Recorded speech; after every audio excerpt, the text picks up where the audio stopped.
Yo, what up, guys? It's your boy DJ J Steezy. DJ Jedi. Today's special guest, we got the one and only Tony Slumz. Yes. Tony Slumz in the building. I'm totally not playing Toon Blast right now. What's going on, Slumz? Not much. I'm about to win some more. What's good though? How y'all doing? How y'all living? I'm good, man. Good. We're gonna act like we weren't talking for fucking 45 minutes before this, right? Yeah, usually we're running a little late. Today we were on time, so I didn't know what to do with my time. I was just going down memory lane, and then actually, I guess we could start off with the opening question. Like, where did you get your name from? It's my name. It's literally my name. My middle name is Antonio Tony, and Favela is my last name, which is Slums in Portuguese. So it's my name, Tony Slumz. I didn't know Portuguese. Yeah. All right. Yeah. And so, like, if you ever played Call of Duty, the favelas, Okay. yeah, it's the slums. No idea. So, And then the second one we talked behind the scenes was the whole empty lot. Where did that come from? The name. Empty lot. Car. so And for those that don't know, he's about it. yeah, Empty Lot. Carnival was. So you remember the kitchen, right? Yes. All right. So it started off as cooking in the kitchen, which is the kitchen was this trailer park in Brawley, where just a bunch of motherfuckers kept going in and out, in and out, in and out, in and out, and that's when I started kind of getting in. I'm egotistical and I'm super narcissistic, and if I Google something that I did, I want me to be the only person on there. You know what I mean? I don't want to. I don't want no one to pop up. It's just I want there to always be just me. So Tony Slumz, if you Google Tony Slumz, it's only me. There's no other Tony Slumz, which is dope. I don't pay no marketing, no promo, but luckily, if you know my name and you Google it, bam, I'm right there. Cooking in the kitchen. If we went with that, we don't cook. Like, we were literally just microwave babies. Like, we weren't fucking cooking a damn thing. We was eating horribly. It was a bad way to live. So calling it cooking in the kitchen, if you Google that shit, you're gonna find 20 motherfuckers who actually cook and actually cooking in a kitchen, and then you see us Mexicans fucking page 6 right next to the porn. Like, hey guys, we're right here fucking rapping and shit. So I just kind of like, being it's a trailer park, there's a bunch of empty lots. It's the trailer park. You don't really pay for the trailer that you're living in. You're paying for the lot. Space, yeah. Exactly. You're paying for that space. You put in your fucking spot, and that's now your home. But you're still paying rent on a lot and shit. So I was like, we're just an empty lot carnival. We don't really belong here. We're all gonna fucking leave eventually. And like a carnival is all these fucking carnies who don't really belong to anybody except for themselves. Super selfish people who can leave at any moment once they make their bread. So I was like, yeah, I don't own anybody. No one owns me. We're all just kind of using the carnival, which is a studio, to just put out a name. So, Empty Lot Carnival. Yeah, and that way, yeah, that's why a motherfucker be like, oh, I'm a part of a label. I'm like, it's not a label to be a part of. Like, there's nothing here. Like, the closest thing it'll be is a brand now. But it's a studio. It's my studio.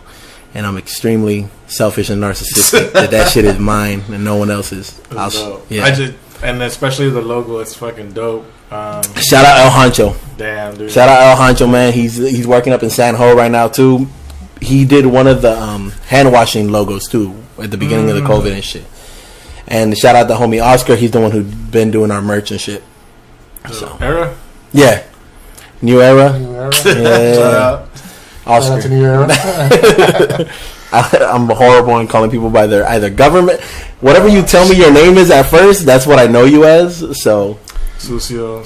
Yeah, like, you know what I mean? Like, I know you've been around doing music, man, but actually, like, for example, when I went to Instagram to actually put a song on the actual flyer on the story, I was like, damn, I didn't even know which song to choose, bro. Your catalog is so damn huge, man. It's awesome to see that you have so much work put into this. DistroKid is $20 a year. There's no limit as to how much music you can drop. Right. So to not drop music is wasting $20. Right. And I'm all for spending money on dumb shit. I go to strip clubs, but I'm not gonna waste $20 like that. Like, I mean, come on, like, might as well just release. Yeah, you know what I mean? So I got beat tapes. I got Room 304, which I did that whole beat tape when I was in Missouri in Room 304, and I did that whole beat tape on MPC. I dropped the other beat tape, Como Se Llama, which is just like a homage to cooking in the kitchen. So it's like, if you've ever been in the kitchen, I think you went there once or twice. We would get into this moment where all we do is just start playing beats and nothing gets done. So that whole tape is just me playing a bunch of fucking beats. And then I did Last Call, which is a 6-track EP, I guess. Which is, to me, it was a follow-up to this album I did back in 2014 called Open Bar. It was back when I used to drink a shit. Like, it was always faded. So Last Call was kind of like my last... Like, I rap, but I rap because that's the way I enjoy playing with words and shit. You know what I mean? So the rapping aspect it's super selfish. I don't want to do videos. I don't want to really perform. Even though, like, people would be thinking, oh, are you scared? I'm like, I'm not scared. Give me a microphone and a stage, I'm going to have a blast. I just don't like performing that. I'll perform in other ways. I can talk shit all day. I have beat sets. I'll do featured verses. But, like, my verses, my songs, they're raw, like, in terms of, like, the shit I'm talking about. Like, there's this one song called Early Morning on K Street where I'm talking about the moment where me and my girl almost broke up. That's the whole song is just me literally airing it all out. Where I'm like, yeah, it was. He's like, sorry, baby. Like, yeah, like what you got yourself into. That's literally what I'm saying. Like, I'm like, yo, like, I'm saying lines where I like, prior to this person, like, anytime there was a fork in the road, I blamed them for forcing my hand, and I just fucking go wherever I wanted to do. So, my girl was the only person who made me be like, damn, maybe I did fuck up. Because prior to that, I mean, dirtbag shit is like, you want to break up? Let's go. You know what I mean? Like, until you meet that one where it's like, wait, no, don't. Hold on. Stop. Wait a second. No, hold on. Let me think about this shit. This actually hurts now. Like, let's put a pause on this shit. So, my writtens hits that mark and shit. Unless I'm working with Milio, then I go straight scumbag shit. That's the whole plate to the pedal shit. So yeah, I release anything that I touch on. I try to release it as soon as possible. That, and in the beginning of the year, I started the Payday series where I was releasing a single every 1st and 15th because I wasn't working, and I was thinking about like what I missed about work, and all I missed was a paycheck. That's literally, I didn't give a shit about nothing else. That and maybe talking shit about people, but like, you know, but like aside from talking shit about like, yo, fuck Bobby, like that dude don't know shit. You gotta keep yourself like, entertained at work, right? Yeah, you know what I mean? Fucking spraying rumors and shit. Like, yo, I think they fucking like, nah. all I missed was the fucking checks. So I started the Payday series. So I was releasing a single every 1st and 15th up until November. So I did fucking a handful of fucking shit. I have playlists on Tidal, Apple Music, and Spotify with them all. That's dope, man. That's like thinking outside the box. It's fun, man. Payday series. You just have to think in something that you want to do and find a way to translate it for the people who don't know. Right. So to make it as simple as possible, like, because there was that whole talk about like what Russ does. He dropped a single every week, and I'm like, I don't got that much music. Like, I make music, but I don't make that much music. You know what I mean? For me to drop a single every week, so I'm like, all right, let me steal this idea and translate it in a way that I can do it. So I'm like, all right, Payday series. Every 1st and 15th, that gives me 15 days to promo, release, promo, release. And I had this verse from this dope ass rapper, Speak, and that was just sitting there, and I just wanted to release it. And it didn't fit with any of the projects I was working on, so that was one of the other reasons why I did it. Man. How long you been doing music, man? Too long. 2003. 2003. Damn. Mm-hmm. So, 2003. What's that, 17 years? I can't do the math. I was bad at history. That's why I'm here. I was bad at history. Yeah, 17 years. 17 That's how long I've known Milio, too. Damn. Yeah. You guys still cool. That's what's up. He's alright. And a lot of your beats, man, a lot of boom bap shit. Yeah. You know? It's, so I take it you're an old school cat, listening to all the old school. I learned English through hip hop. No shit. English is my second language. I mean, I speak it better than Spanish now, but when I was a little kid, like, I didn't speak English. I spoke Spanish, like every other fucking paisa out here and shit. And I learned English through hip hop. I learned it through Doggy Style, Bone Thugs and Harmony. That was pretty much the So you're talking some fast-ass English now? Yeah, I was fucking and some filthy shit and oldies, a shitload of oldies. So one of the first songs I knew was "Daddy's Home," and then the first verse I learned fully was Jay-Z's "Can I Get a Fuck You." Can I hit it in the morning without giving you half of my dough? And even worse, if I was broke, would you want me? If I couldn't get you find a thing like all the time. That's the first. That's the first verse I learned. Promo only. Damn. I know, right? UMG. Jay-Z said, "Fuck this beaner." So that was the first verse I learned and shit. Working with all these artists, is it a trip, or do you go? I guess how do I put the question together? Based off their style, or you just create shit and then they kind of adapt to it, or like what's that process? Because I know everyone does beats differently. I've always been an artist first. Even now, as I focus more on producer, that's why I like when I go, oh, what up, Tony Slumz, producer, writer, engineer. Like the writer's in the middle, and it's just like I write, but I still make beats for me first, and then I let you get on it and shit like that. There's some artists where I've already kind of like worked with them so much, and I love working with them so much that I have their taste in mind when I'm making beats. Mi Cabecita Loca, aka Manners, and Emilio are like the top two where I'm like, I know Emilio's gonna fuck with this shit. I know Manners gonna fuck with this shit, and I'll make beats specifically for them. Everyone else, they're my beats that I just don't want to rap on. Like I'm like, nah, like. Or I wrote a verse to and I just don't like my verse, and I'm like, fuck it, just take it. You know what I mean? But I've been blessed with like a lot of motherfuckers who like the shit I like G is still one of the homies, Fabi, like they like all that shit. And then once I kind of like meet you and we start working and I kind of get your taste, then it's easier for me to make beats tailored to you, because I do listen to everything. Like I love every type of music. Yeah, I have yet to find a music I don't like, but that's the shit. Like if I meet you and I fuck with you, it's I'll do anything to fucking keep working with you. If I don't fuck with you, then bro, these are the only beats I got. Sorry, I don't know what to tell you. It says 300 right there. Nah, that's a typo. It's 30. Usually saying those 30, I got 15 for other people. So here's 5. It's 30 degrees. Yeah, sure, guys. Blacklist. What I like about the homie right here is that he'll go live and perform. He'll do his thing on your MPC or. That's just fun, man. And in a sense, I feel like it's almost like DJing. Well, pretty much. Because you if I knew how to DJ, dude, if I knew how to DJ, I would so DJ instead of fucking use the MPC. But I think that's what it is. That's your art right there. Like just in the moment, and it does create a different vibe. Like other than an artist go up there and just play the track in the background, it's cool. I mean, artists can get down, it's dope. But when you have the actual producer out there, and for it being here, dude, it makes it so much where more fun. we're at. I mean, you don't see that often. Like hell, like it's the only dude that I've seen do it here. Yeah.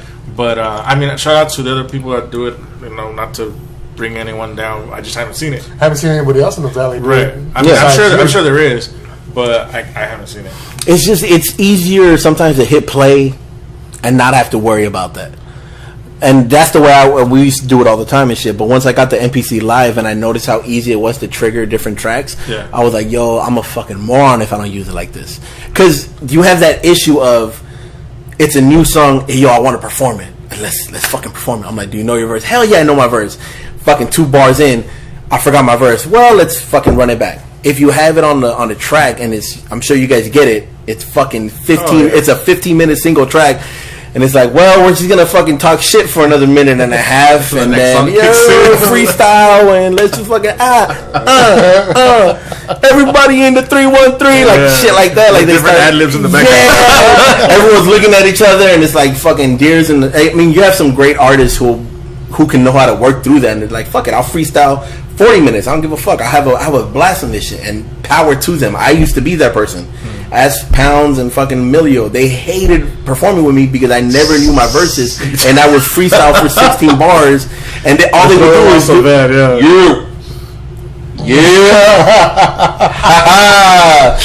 but I knew when the hook came in, so I stopped, like, boom. But yeah, so after that, like, I was like, fuck it, it's easier, so much easier just to trigger and be like, all right, yo, run it back, yo, fuck it, we're gonna run it back, y'all didn't hear those 2 bars, let's do it. Like, nah, you fucked up, but you know, we're gonna say that shit. Right. But yeah, MPC Live. Ableton lets you do it now too, but you just have to get it set up to do it like that. Now, around the same subject, I wanted to ask, so what do you think about performing with the whole track in the background? I don't like it. I don't think... It doesn't make sense to me. Right. Like, honestly, it just doesn't make sense to me. I get why some people would want to do it.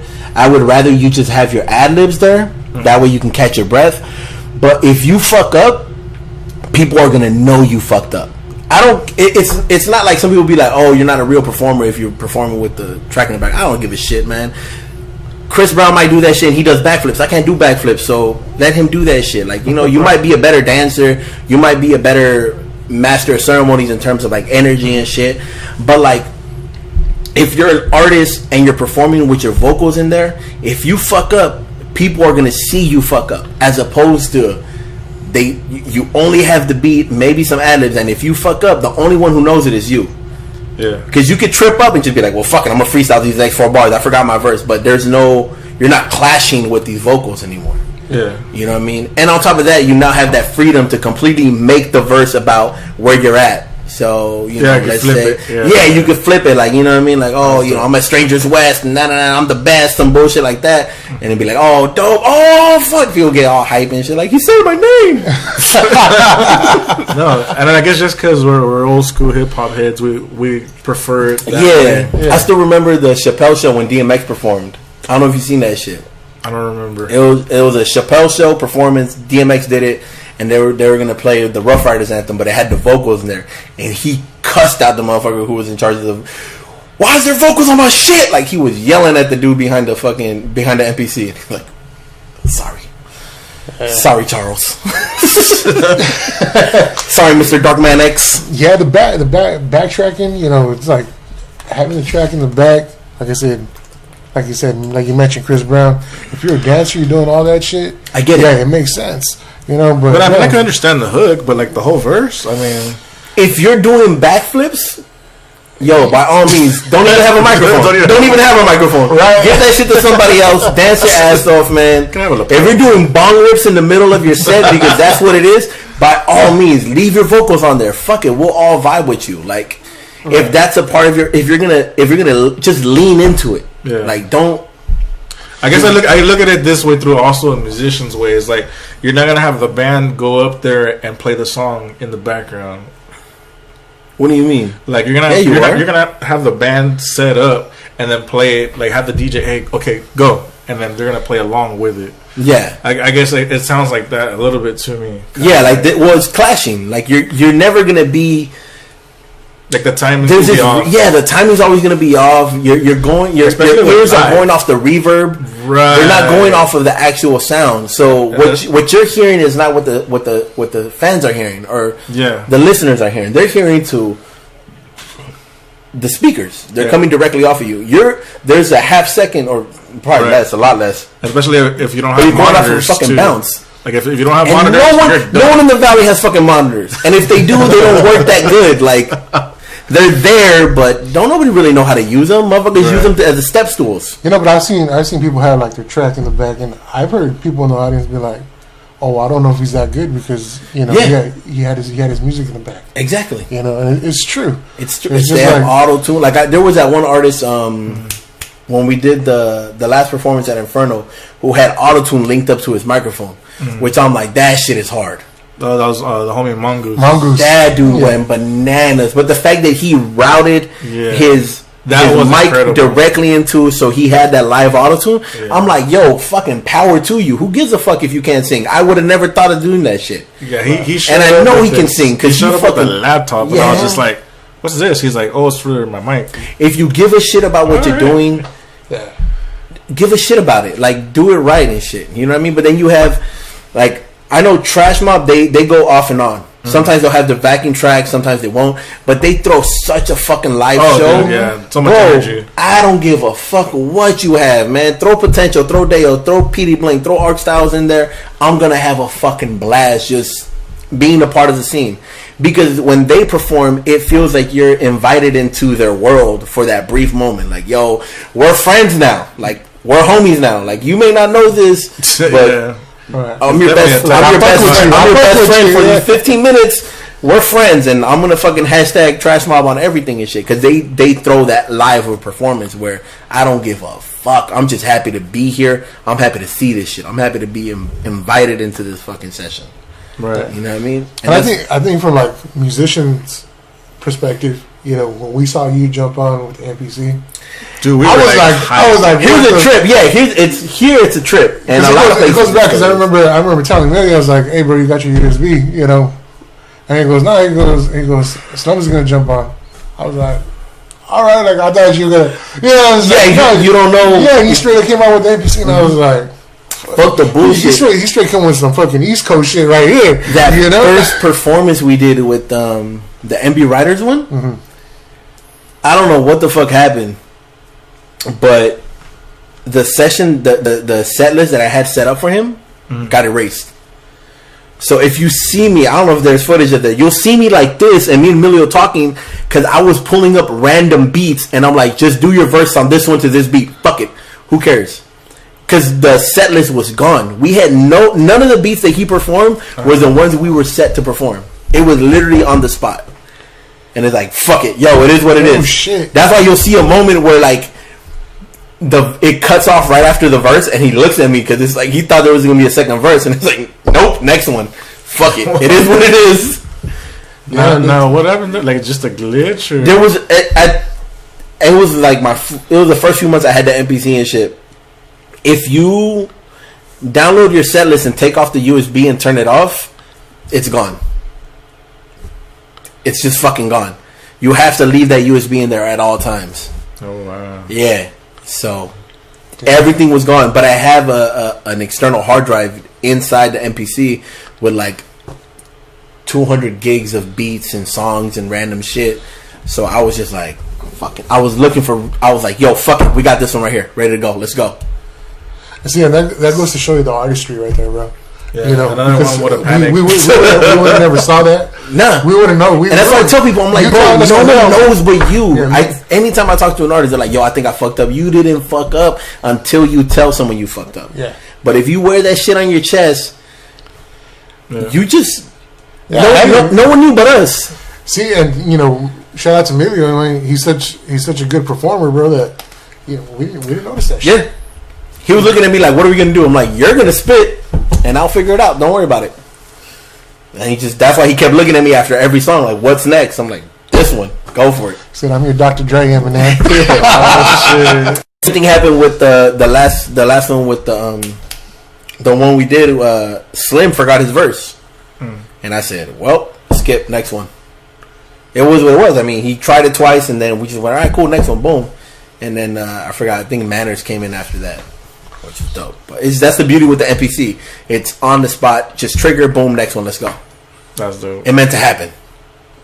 Like, you don't have to worry about that, oh shit, like everyone's gonna know we got fucking 40 seconds to kill, let's fucking try to make it. Why is the word still coming out and shit? Like, oh, no one's rapping, no one has a microphone to their hand. Why are we all looking at each other? It's just like, nah, fuck all this shit. Let's go to the next one. Dope, man. For a while, man, I saw you out there in LA for a minute. You still fucking with cats out there in LA? Yeah. Going up there we're going up there in December, early December. So what do you got in the works out there? So I'm really. I got no. There's no NDAs out there. Fuck, no, I'm waiting for that day. I'm waiting for that day. Some motherfucker says, "Here's $5,000. Don't tell nobody." I'm like, fuck it. Fuck it. I don't give a shit. Fuck this shit. A few years back, you guys know who Illmind is? He's a producer, big producer. He produced like Blue Tints for Drake on the Scorpion fucking album and shit. He did this shit called Pass the Ox, where basically you buy a ticket, you show up at the studio, and then you guys just play your beats or your music, and it's a room of like-minded individuals who can afford the ticket, which means it's motherfuckers who care about this shit. They're not looking for a free ride and shit. Right. So it's that paywall puts you in a room with a bunch of other people who see more to this shit. You know what I mean? Right. So me and Manners went to this shit And we met Ilma, and we played our music, and we met a good handful of people, including the studio owners of Neighborhood Watch. Shout out Neighborhood Watch. They're the shit. Greatest fucking studio out there. Shout out next to Playback LA, and of course the Homegirls, mixed by Crystal Studio as well too. And through that meeting, I met all these people, including one of his engineers, Conductor Shan. Shout out. And after that shit, I just started piggybacking off of it. It was dope. Like, I was able to play beats. There was like 30, 40 people in the room, and it's not people just doing like on their phones. They're actively listening. They're like, yo, that shit's fucking hard. You could have done this better. You could have done that better. So they're giving you fucking advice on it and shit. And the homies at Watch, hella fucking cool. Shout out Soso and John Doe. They were just like, yo, if you ever want to book a session, let us know. Yeah. You know, they ended up fucking putting an app together and shit, so you can book it all online. And so we're gonna go our third session out there soon, and just lock in for 12 hours. Me, Manners, Josue, Trey Castro, and the homie Fabi, Children of the Sun shit. And that's another fucking project we're working on the side. But dude, from them I met great artists out there called Jasmine Alvarado, fucking dope singer and shit. The homie Cheddar, he great guitarist.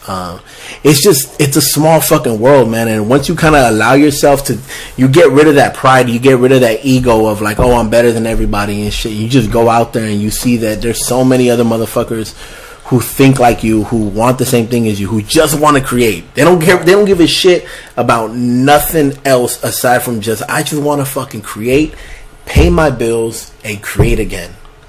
You know what I mean? And then I met this other producer called Steven Strange, the homie Dennis, who linked me up with Anthrop, Kin Selection, his whole team, and they do Sound Bag. It's this bag with an MPC. I wish I brought it.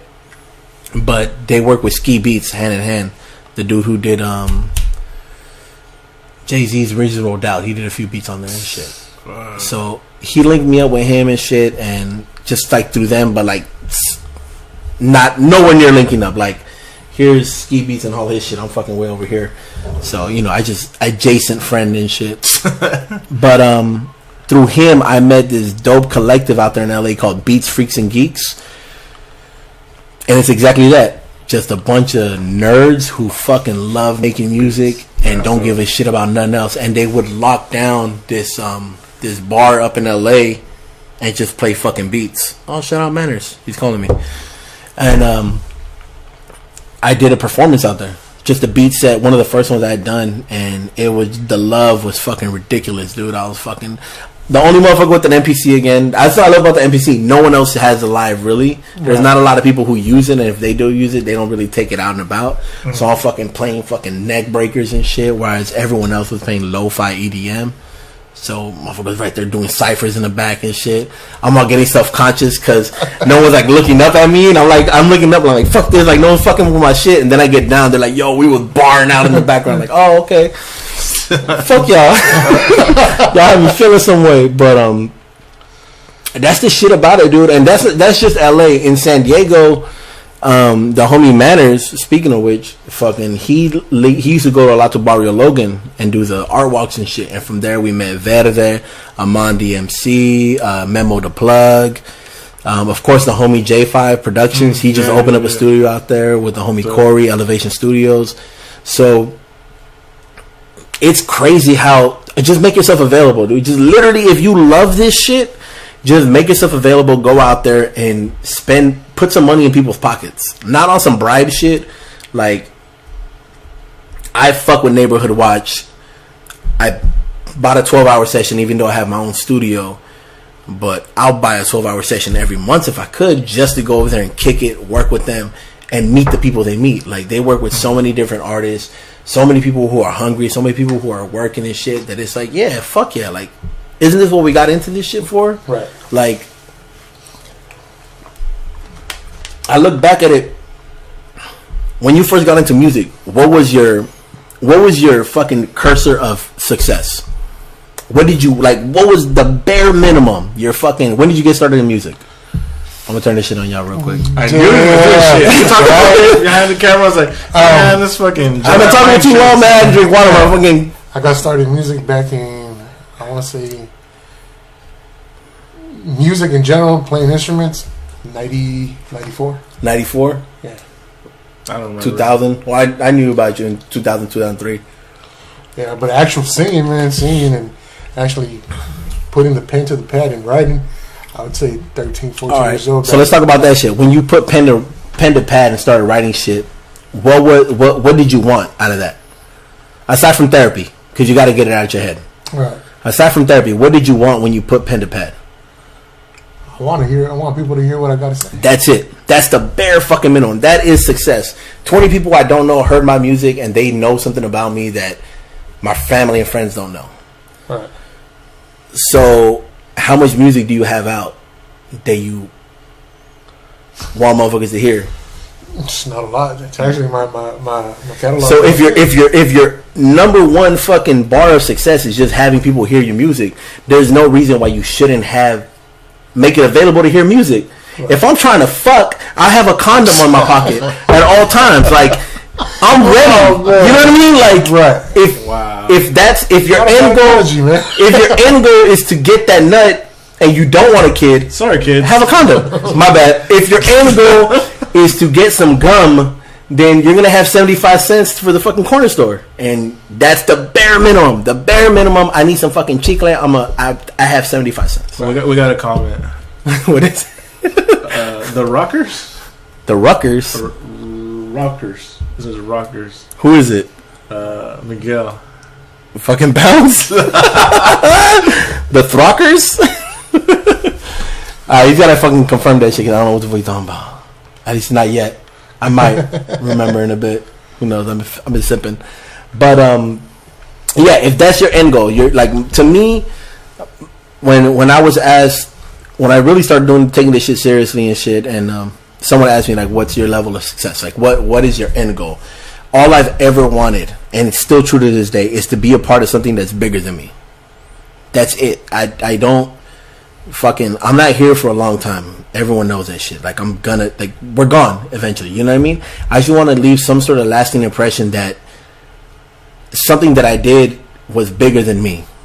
Right. That's it. Like, I don't give a fuck about nothing else. I've always made money. I know how to pay my bills. I've never had that issue.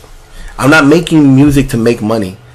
I make music, and sometimes I happen to get paid for it, and that's fucking hella dope. But that's not the end goal. The end goal to me is just being a part of something that's bigger than me. Empty Lot is bigger than me. Children of the Sun is bigger than me. The shit me and Milio have done together is bigger than me. My connections that I've been blessed to have with fucking in the neighborhood watch in San Diego are all bigger than me. So in terms of success, the goal that I had set, I've hit my level of success. So now all this shit's icing on the cake. I can give a fuck. Yeah. Like, what I see is like the most important thing that an artist, or however you want to be, I don't even want to say label. That sounds bad too. But the biggest thing I see is like you're having fun with it, bro. Yeah, dude. It's so much. It's easy to fuck up a good thing. It's so easy. Anyone who's fucking been in a toxic relationship knows how easy it is to fuck up a good thing, man. You got a good girl who's paying for all your shit, and for some weird reason you start staring at ass at the mall. You fucked up a good thing. There's no reason for you to be staring at that shit. You know what I mean? So, yeah. Hey, you know, that's word. Like, it's easy to fuck it up. Why would you, though? Here you go, man. My bad, dog. I see you still sipping, though. That's all good, man. This is fun. Yeah. This is super fucking fun. Luckily, my wife is down for this shit, and she knows that I have fun with this shit. Yeah. It's gotten to a point where if I don't leave the house to go to a studio session or go do a performance, she's like, you need to leave because you're starting to get fucking annoying. Because if I don't leave, it bothers me. Yes. It bothers me. I need that. It's drugs. Some motherfuckers go fishing. Look, some people go fishing. Right. Yeah. Some people go fishing. Some people go bowling. Some people fucking smoke heroin in the back of fucking some shit. You know what I mean? I don't know. You know what I mean? Sometimes you just gotta get your fucking rocks off. Me, I'll meet people that I've never met before. I've only met through online interactions, and I'm creating more music with them. That's dope. Proud of it. or I share it. Right. Like sometimes I feel like you get that feeling like, oh, I'm spamming or no one even gives a fuck. But I still keep sharing all my music. I share all the beats I make. I share them on the spot while I'm doing them. Yeah. I've had friends be like, yo, stop sharing everything because people are going to steal it from you. Yeah. If I make something worth stealing, please steal it from me, man. Like, cool, I'll sue you if it fucking makes $1 million. Like, bet, let's do this shit. But if it doesn't, who cares, man? I'm a part of it. Right. Like, and I'm stealing all the time. I'm a sample-based producer. All I do is steal. Like, now, the fuck am I gonna be mad? I wanted to ask about the album, the White 304. A Room 304? I was in Room 304. That's when you were in Missouri. Yeah, I was there for like a week. So it's really simple. Dude, none of my shit has a lot of fucking meaning. thoughts into it. Yeah. He's like, there's not a lot of fucking deep meanings in there and shit half the time. I spend more time thinking of my titles and shit, where they're like fucking damn near sentences. Like, I know we asked and we touched up on the beats, like when you're making them, the process, but what's it like when you, like you said, you guys get together and collaborate? Like, who's like, hey, I'm gonna drop the drums. Hey, I'm gonna add this. I'm gonna add that. How does that process? Is it hard because you guys clash, or you guys just? No, the few collabs I've done, I don't do a lot of collabs. Production collabs. It's more like, hey, I have these melodies. Here you go, take them. That's the level of collaboration a lot of times. Like, dude, a motherfucker literally... And I bet you that works a lot simpler than, hey, let's... so much simpler. Let's just create something. Yo, let's kick it. Like, no, fuck no. Look, man, I was playing on the piano for 30 minutes and I couldn't think of shit to add to this shit. Here you go. It's F minor key. Fuck it. Wow. Do something with it. Okay. Or here's a sample I chopped up. I hate the way my drums sound. Like, all right, cool, I got you. And vice versa. Motherfuckers literally just send me like, yo, I got this loop. I'm like, all right, cool, I'll take it, chop it up, and do my own thing on it, and it makes it a completely different thing. Wow, you really simplified it, because I was thinking, like, it's a whole, like... Dude, that shit sucks, man. I've been in rooms with people where, like, I'm making a beat. I did a session with the homie X-Main, Shan, and Space All-Star J, where I got a sample, I chopped it up, and I went, all right, I'm done. Like, I literally hit a point where I'm like, I don't know what else to add. And I got up, and then the homie Kevin, X-Main, he got on the pianos, and he fucking went ham, took it to the next level, and then the homie Shannon and Jay, they just went nuts on the mixing, and then just fine-tuning everything on the drums. Deleted all of my drums. They're like, yo, fuck your drums. And I'm like, you're right, fuck them. Those are garbage compared to their shit. And that's the closest I've had to, like, a collaboration with, like, another producer. Gotcha. But, like, aside from that, I mean, when I'll collab with J5, it'll be similar. I'll pick a sample, I'll chop it up, and I'll be like, I'm done. Like, I know you've worked with a lot of homies. I wanted to ask, just I guess directly, how was it like when you collaborated with Chano? Was that a beat with Money? The ones with Chano's one of those motherfuckers, dude, that I hate. He doesn't rap more on boom bap shit. Right. Oh, my bad. We're throwing out his like government fucking. That's not even his government. That's another nickname. Like his gangbanging name. His fucking thug name and shit. Fucking Thug Lord. But he's one of those motherfuckers, dude, that I get mad. I don't hear him rapping on more boom bap shit because when he does, he fucking snaps. Yeah, he'll kill it. Yeah. And he's one of those dudes where like I'll always have him in mind when I'm making certain beats. Like if they sound, I'm like, fuck, man, and yeah, I want to collab with him more, but he's on a level of just like, yo, I got these beats. If you fuck with any of them, go nuts. And the verse he did for the Chronic 2001, the one 2001 Chronicles, it's out on Apple Music and shit. It's him and G. And G wrote the 16th verse, and it was just sitting there. And I'm like, yo, I'm gonna shoot this shit a fucking Channel. And Channel just snapped on that shit. And yeah, that's it. And then he'll come through, kick it, and sometimes we'll fucking work on some. But for the most part, I mean, working on new shit, unless I know you, or if we've already worked on it, it's hard. Because you get super self-conscious. It's like fucking the beginning of any DJ set. And it's a party. They're almost done eating their food, but they're not done yet. You don't know if you should start fucking playing Elvis Crespo or you're gonna start with some Selena. Like, yeah, you're in that middle of like, fuck, like what? Like, when do I start? He does think like a DJ though. I used to DJ, dog. Like, you know what I mean? So you get stuck in that shit of like, all right, where do I start? Like, what's gonna be the one that's gonna set this shit off, or what's gonna ruin it? And then the producer, that's where you're fucking in that mental space of like, I don't want to fuck up the vibe. You know, and just be like, well, fuck it, let's just go on YouTube, or let's just look up different beats, or here's a bunch of beats I already have done.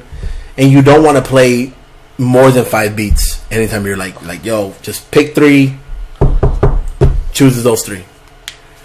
But if you choose wrong, you're fucked, because then the artist might be thinking, this is your best 3? Like, come on, dog, you fucking up. Like, no, I have better shit, but also depends on the artist. Like you said, depends on the artist. Yeah, that too. Yeah, right. Yeah, like Manners, Milio, I'll play them whatever I think is dope. A lot of artists, I fuck with this song. You should fuck with it.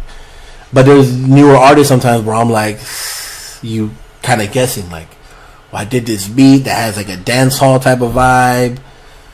Maybe you'll like it. I don't know. You know, you're just kind of fucking guessing, which sucks, but that's usually how it starts and shit. So normally if I'm working with the new artist, I'll be like, yo, send me a playlist through Apple Music, through Spotify. Send me a playlist of what you fuck with, what you're looking for, so I can listen to it, and then I can get key signatures, I can get tempos, I can get fucking vibes, and I'm like, all right, cool. This is, now I have a composite of what you're looking for. It's pad heavy, it's guitar heavy, it's piano heavy. There's not a lot of drums. There's a shitload of drums, and then I can kind of tailor some beats towards it and shit. That's the easiest way to collaborate with someone brand new, and you don't want to deal with the session of just conversations. Give me a playlist, bro. Let me listen to it. I'll drive around. Let me get in your head for a bit. I think that's the best way to do it. That's the best way to do it. Best way. I mean, like, you just spit a lot of game and knowledge because you'll have people like, hey, come through to the studio. I listen to everything. I'll play you some beats. I hate that shit. Like, all right, what else you got? What else? What are you looking for? What are you fucking looking for, my guy? All right, are we looking for Jay-Z Reasonable Doubt, Jay-Z Volume 3, or Jay-Z Black Album? Right. Which of the 3 are we looking at? Are we looking at all the way till fucking 444? Because those are 4 completely different people. Yeah. Are we looking at old Kanye or new Kanye? Yeah, man. Exactly. Yeah. And I'll call you like, fuck it. Like right now, if we were to switch phones and look through each other's playlists, what would you be ashamed of? Nothing. I listen to everything. I'll go ahead and fucking pull out my phone right now. Apple Music, fuck it. Well, I'll show you what the fuck I've been listening to. I think. Not listening to a lot of shit, but at the same time, anyone who even says that shit, that they listen to a lot of shit, don't really listen to a lot of shit. See, but it's good to be open minded, man. And yeah. See, because for example, like in your position, you could hear something and be like, "Damn, I could flip that melody." Mm-hmm. You know, and you just like you flip it, chop it up, and it's just like, and it's not what they wanted. Yeah, it's like dude, like a track you did got from Hector Lavoe, bro. That shit's hard, bro. That shit is hard. I was like, no, he did not just flip this. You know? See, and it's just like the creativity, bro, that you have is just fucking awesome, man. Thank you, man. Yeah. But that's the shit. Like when you're looking at, like, if you tell me what's one artist you've always wanted to see sampled. Well, you actually Hector Lavoe was one of them. I got a homie who wants me to sample Interpol Evil. You ever heard that shit? Sounds familiar. Dun, dun, dun, dun. It's the fucking bass line is ridiculous. Okay. It's the bass line that he loves. I know that's what the fuck he loves and shit. There's really not much you can sample on that shit because the song is so fucking dope. And there's been times where like the homie Sicko will hit me up like, yo, can you sample this? And I'll sample what I think. I want sample. No, I just what I think should be sampled. Okay. You know what I mean? And I'll shoot it to him, and he's like, "Nah, I was kind of thinking you should sample this shit on minute 2:45," and I sample something on minute 1. Right. And it's like, "Oh, I didn't like that. Like, I don't want to sample that shit." or I have to go back and like, well, fuck, let me hear it again. Maybe I'm missing something and shit like that. Because sampling is a whole different beast. Because you're looking at the full elements. It's not like a piano where it's just one sound. Right. Like when you're sampling something, you're sampling the bass, you're sampling the drums, you're sampling the cymbals, you're sampling the organ or the piano, and on top of that, the vocals. And then you're trying to fucking chop it up in a way to where it sounds fluid, and you can still add your own drums on it. So some motherfucker would be like, yo, you should sample this, but they're only talking about the flute. And it's like, well, the flute is crowded by everything else. Unless I get the stems, I'm never going to be able to sample that flute. Now, I can learn the keys, I can learn the scale, but I'll never be able to play it the way they played it because they have a fucking $1 million studio. They have a real live Rhodes piano as opposed to me having a plug-in. Like, they recorded it with Neumann fucking microphone running through a print. Like, there's all these different elements and shit that is just like, I can't even recreate this shit if I wanted to. Right.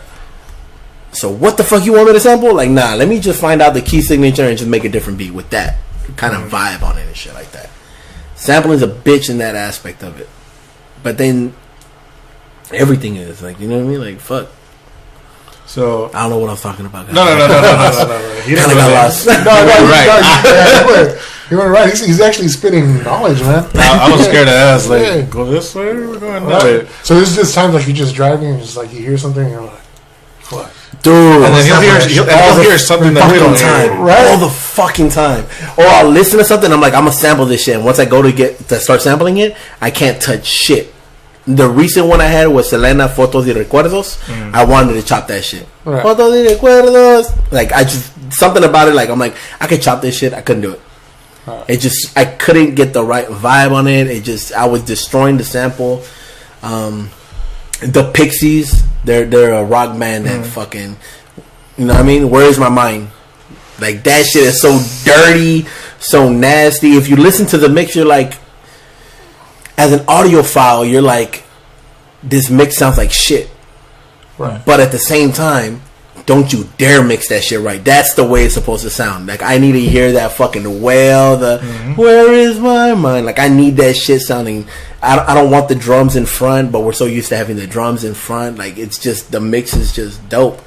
And if anyone ever dares sample that shit, I will punch them in the fucking throat because that shit is so dope. You shouldn't sample it. Like, you just, and Miguel Pounds got me on that shit. There's some shit you just don't sample. The Beatles, you don't fucking sample. Like, you leave that shit alone.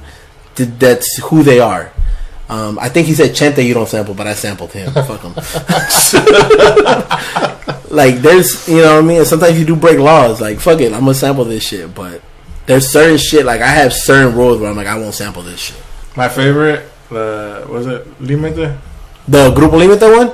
Whew. Emilio snapped on that shit. That shit was fun. That shit was hard. Yeah, man, it's just like, it's like a different mentality, bro. It's like, for example, I remember one time, it was one of Timberland's albums. We're driving, and I had my homie with me, and I was like, fuck, dude, you hear those strings in the back? And he's like, what are you talking about? You know, and it's just like, the geek in you is like, no, the strings, like, they're on a different. All right, Jose. Okay, so y'all know who he is. Yeah. DMX.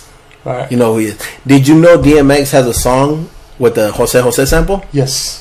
Yeah? Yes. Oh, my fucking guy. Actually, did you know that shit?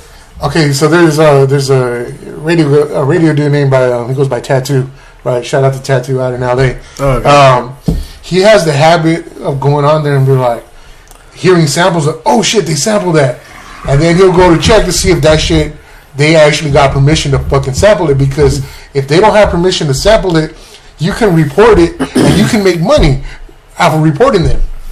Damn. Right? So when he was talking about DMX, Jose, bro, first thing he does, what does he do? He goes, looks it up, and sure enough, DMX, everything was legit, bro. Everything was legit. That's a Jose sample. That's a song. That's the fucking song. Everything was legit. So hell yeah, dude! Come on, he was with Def Jam. Yeah, so Tattoo was like, oh shit, he knows who the fuck Jose is. Well, his homie, right. Kato, Remember how KO? He's Mexican. So he, Oh shit! Yeah, man. It took me a while to be like, yo, how the fuck does DMX know fucking Jose? And then you think about that, like, oh, which one was that one? It wasn't like Through My Eyes, Let Me Fly. The exact same fucking sample. And what's funny is that we'll probably get a copyright strike for that one and not the one that we played earlier. Yeah, the Jose one. I know, right? Yo, Mex is different, dog. That shit, bro. I love that shit. My homie used to get mad at me. Well, not get mad at me, but he always trip out on that shit. We'll be at a restaurant. I'll be like, yo, this is that one sample. Like, I love listening to that shit, man. And it's just fun. Hey, Ross wants to know, Chendo. He said, ask Abel why he wasn't ready to battle versus Dwayne. Because Dwayne got them bars, dog. Yo, Dwayne's with that shit. That's an OG trip out of Spectrum. Yeah, man. It's dope, man. Because it's like we're picking your brain, bro. It's like Bro, I'll keep nerding out. Trust me. The talent, the educational aspect of it, it's just fucking incredible. This is fun, bro. Like, I have fun doing this shit. Like, it's at the end of the day, I'll never not do this shit.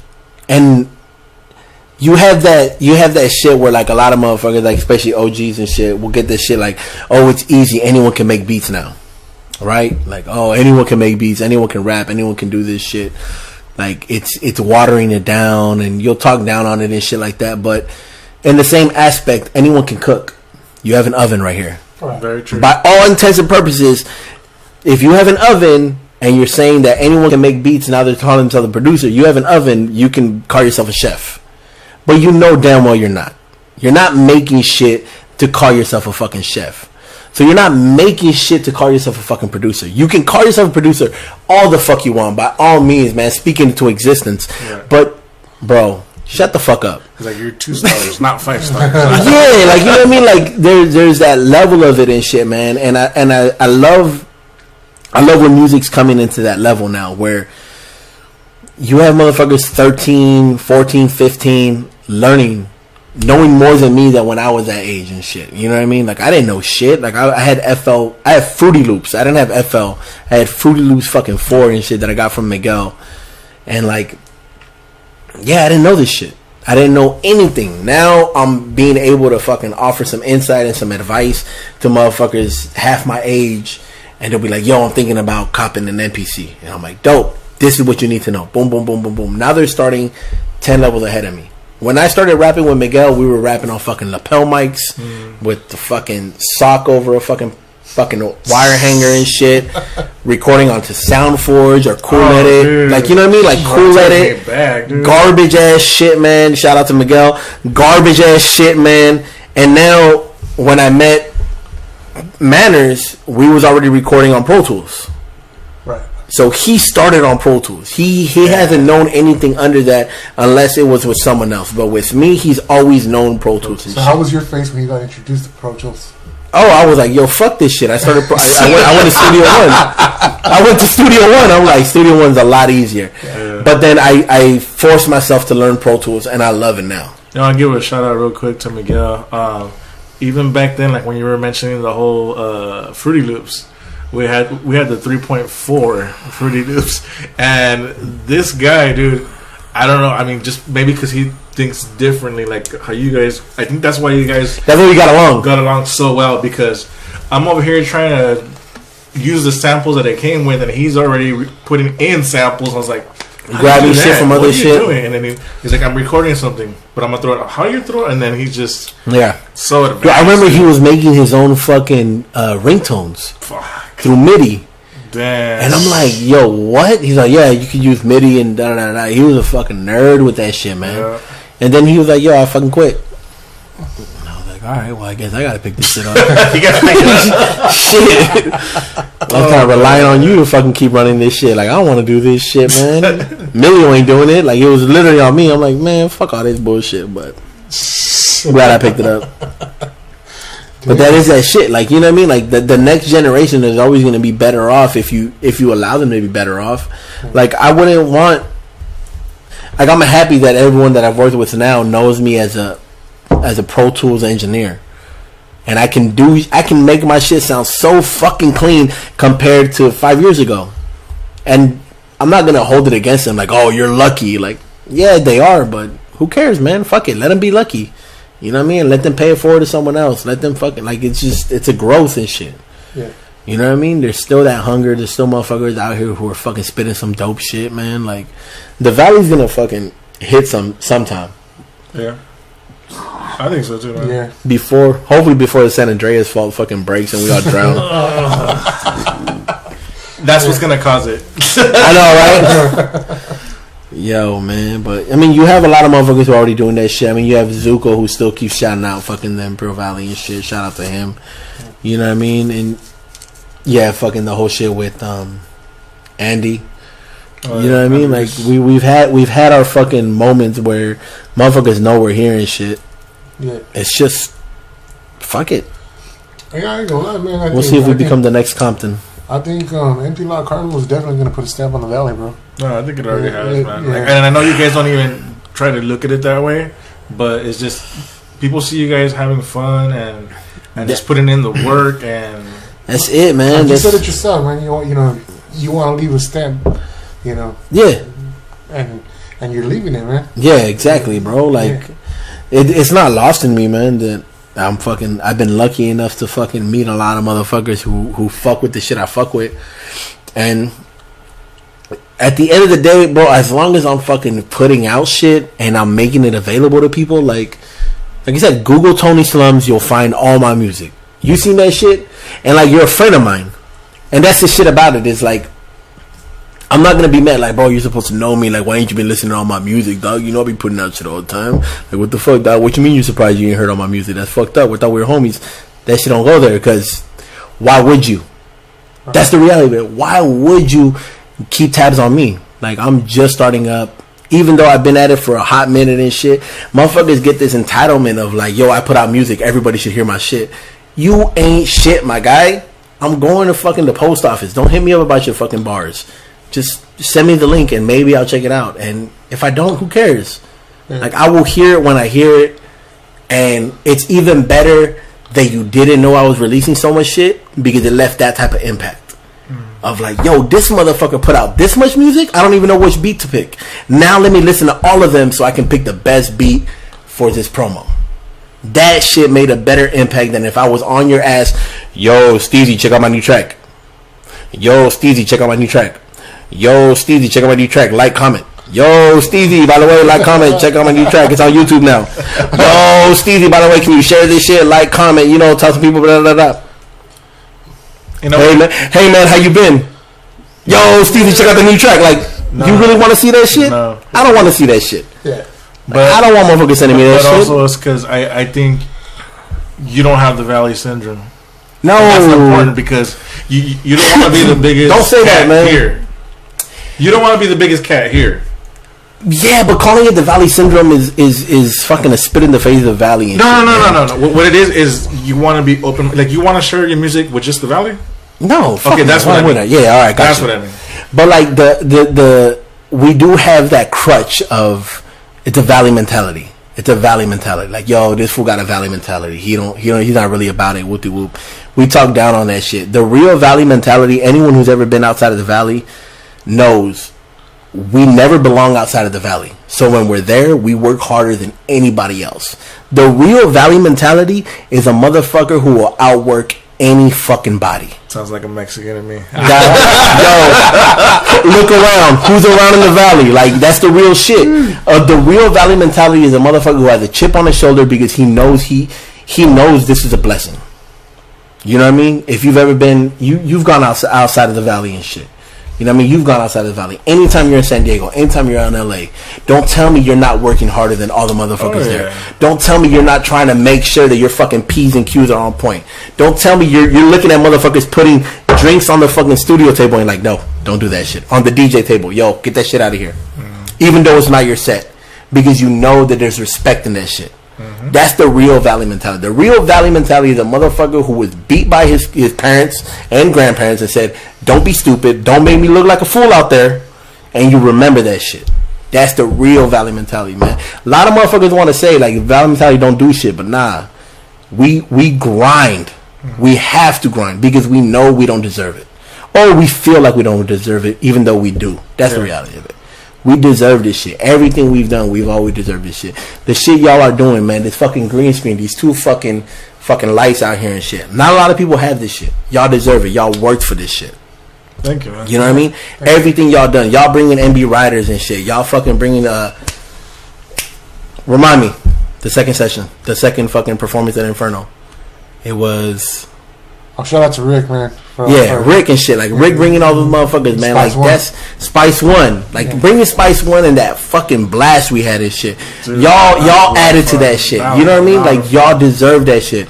Y'all deserve to get outside of the valley and fucking have more people looking at your shit. Y'all deserve to get on Patreon. Shout out Patreon. And fucking getting $1 for fucking... and getting $1 a month just to shout out people who are listening to your shit. That's the reality of it is, man. And I think it comes down to humbleness, man, because, you know... We're all humble. Hey, when we did the show out in Yuma, right? Oh, just to be on stage with like DJ Soul Life, Kid Frost DJ. Shout out to DJ Soul Life.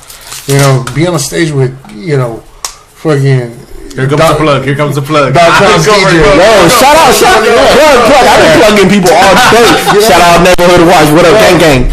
Shout out Baby Bash. Diamond Ortiz. Little Rob, man. He's the bunny. He's the bunny, man. You know, it's just we're humbled, man. You know, bro, and you leave a good impression, motherfuckers. Yeah.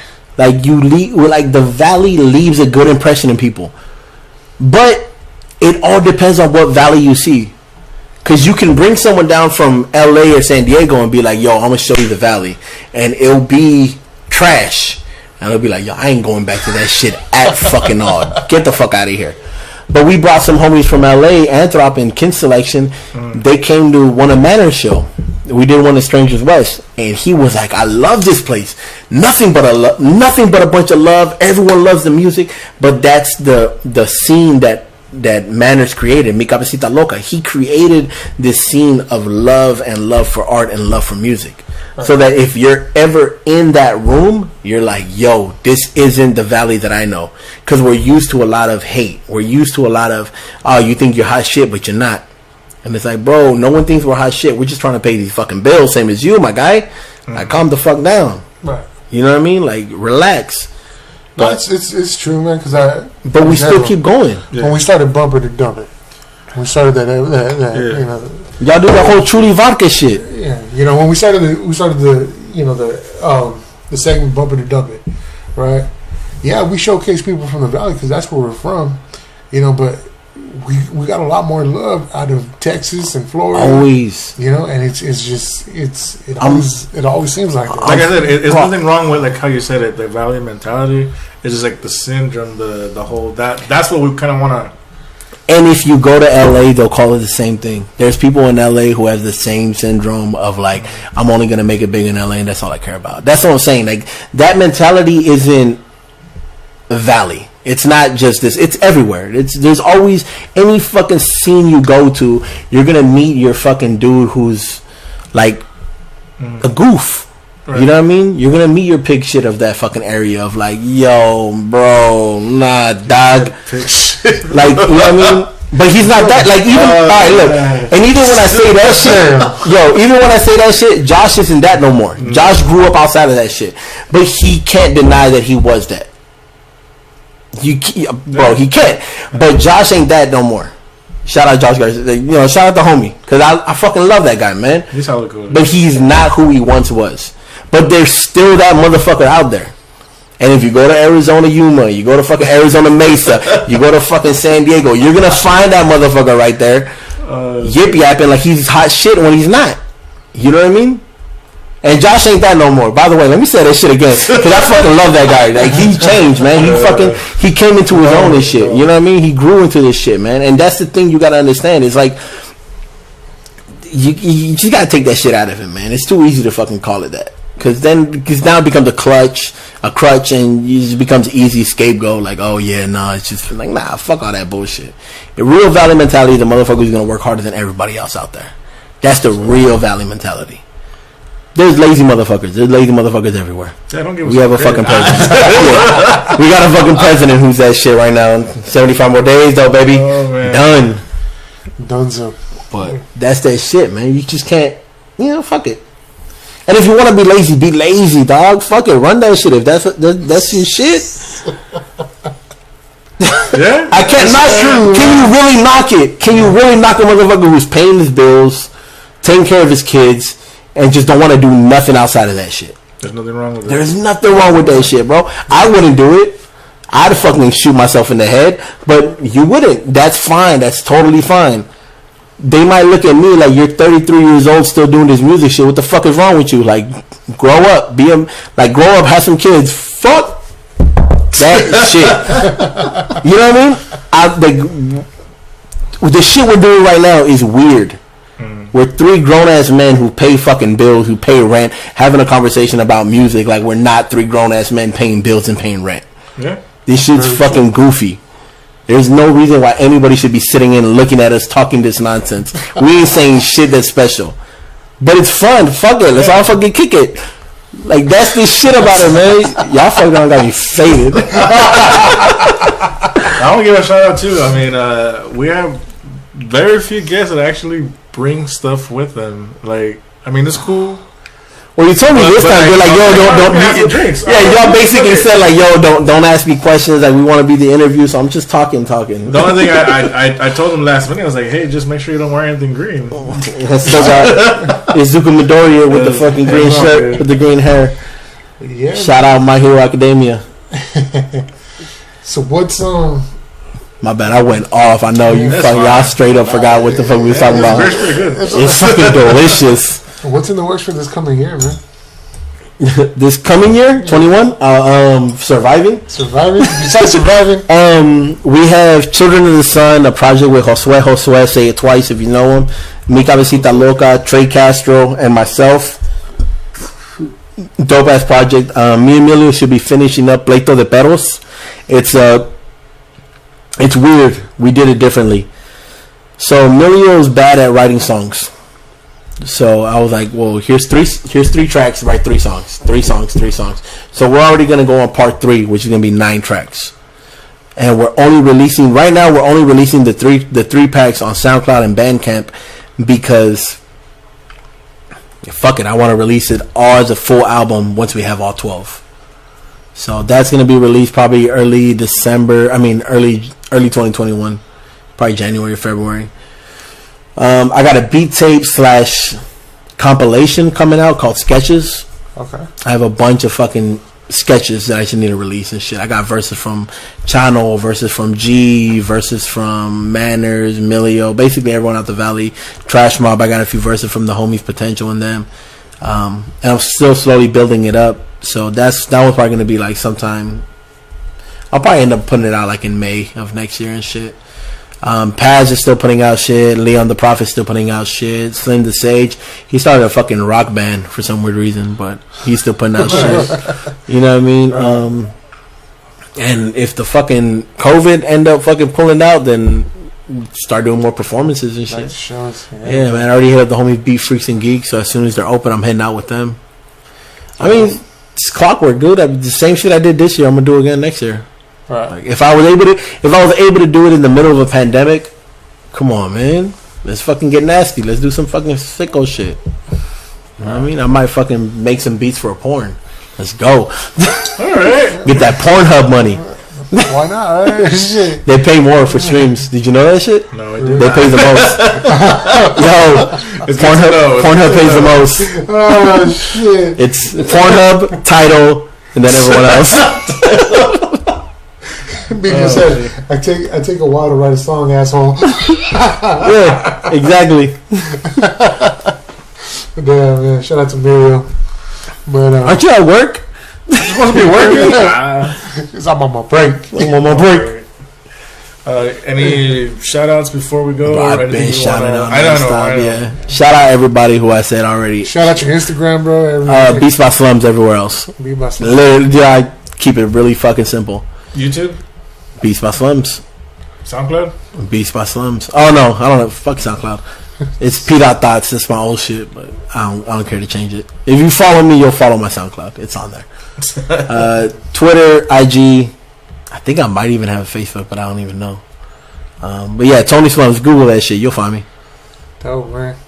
And if anybody reaching out for beats or anything, also TonySlumz.com. Dope. Look at the beats I have available before you start hitting me up for some fucking weird ass shit. I want a Drake meets Tigres del Norte meets yeah. I'm looking for a Drake Tigres del Norte YBN Corday type beat with with the swing and some Mad Lib in there, like with a little bit of